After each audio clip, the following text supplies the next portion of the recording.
Hello YouTube, this is Mr. Shining Time. I'm doing a video response today to Rick Scorpio. His video is titled Kelly Rowland from Destiny's Child switches up for European men. You know, this is a great video, made a lot of good points, and Rick, you hit the nail right on the head with this video. I mean, this is a great example of the hypocrisy, not just in black women, but in American society in general, and how people are brought up and what they portray in the media versus what they live in real life. Hip-hop, mainstream music, particularly hip-hop and R&B. It's R&B, it's, you know, it's ugly twin cousin, basically. It's all phony. It's all fake, you know, and like you said, this is what is considered black culture, is what you see in hip-hop music and videos. That's black culture in America. And that's the sad part, is that the youth grow up trying to be what cartoon characters, phony characters that they see on TV and in magazines and in music videos, you know?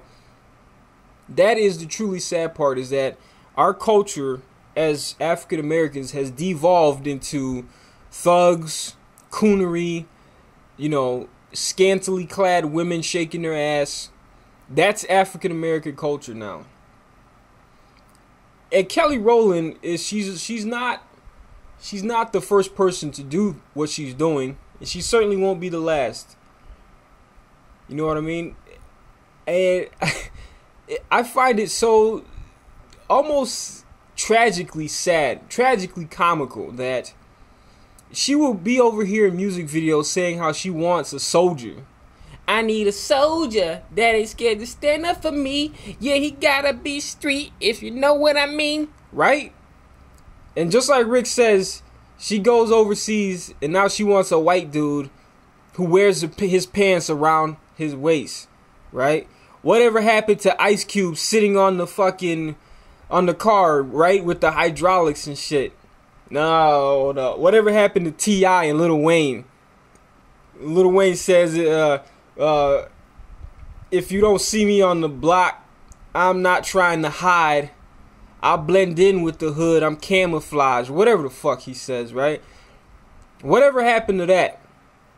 Right, Kelly? Now you want to have the refined English white guy.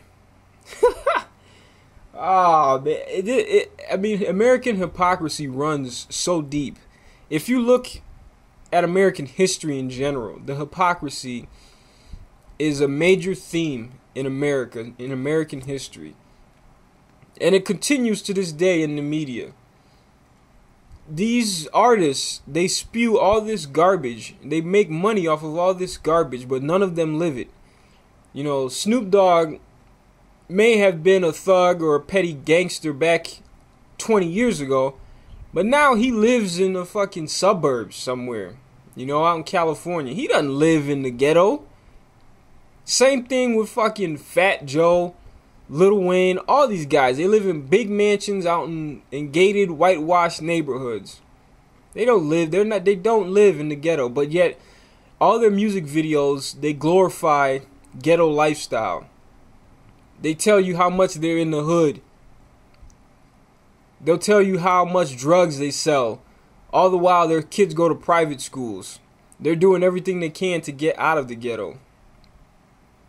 But can you blame them for making those videos? I mean, people with money are putting money in their pockets, and so they gotta feed their families, I guess, so they sell poison and bullshit to their own people. And we're all guilty of it too, the consumers. Because they keep feeding us shit and we keep buying and eating it. So Kelly, I mean, we can't really blame her. She's a product of the system. And we're all part of the system. It doesn't surprise me, you know what I mean? It does not surprise me at all, you know, that she would go over there and suddenly want white men. I mean, you could, look, date whoever the fuck you want, alright? I don't think that was the point of Rick's video, was to say that she shouldn't date white men. But that if she's gonna prefer those certain qualities in white men, then why doesn't she prefer those qualities in black men? Why should black men have to be this super masculine thug gangster character in order to get with her, but a white man can be, you know, the preppy college yuppie type? And that is a dangerous precedent that these women are setting, because men's motivation is biological. We want women. We want to have sex with as many women as we can, and we're going to emulate the dudes getting women. The dudes getting women in the black community seem to be the thugs and the gangsters. Those seem to be the guys who get the most pussy, right? It's the street dude. The street dude is swimming in pussy. Meanwhile, the educated brother with the book bag, he's getting laughed at and clowned, right, while he's walking down the street. And I've known this, you know. I've been pretty much a nerd most of my life, so I know the deal. I know what the story is. You know what I mean? The young girls would rather date the thug, the delinquent. Here's the funny irony, right? Some of my friends, one of my friends I knew in high school the other day posted on his Facebook that I wish I had gone a different direction. He went the whole hip hop, I'm a gangster, I'm a thug route. Tried to be a hip hop artist. Didn't work out for him. Now, 10 years later, he's saying, I wish I had gone a different route. He says he wished he had paid more attention in school.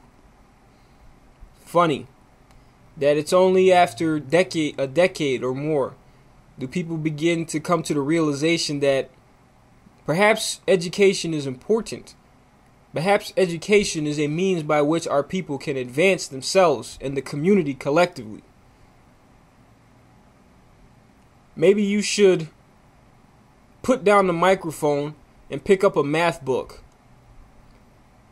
I'm not saying music isn't an avenue to progress or it doesn't help people, but there's much more of a future in math and science than there is wielding a microphone, and you can help more people as well. I'm drifting a little bit off topic, but I'll finish the video right here because this is only a response video. Good video, Rick. That's all I want to say. Thanks for listening, everybody.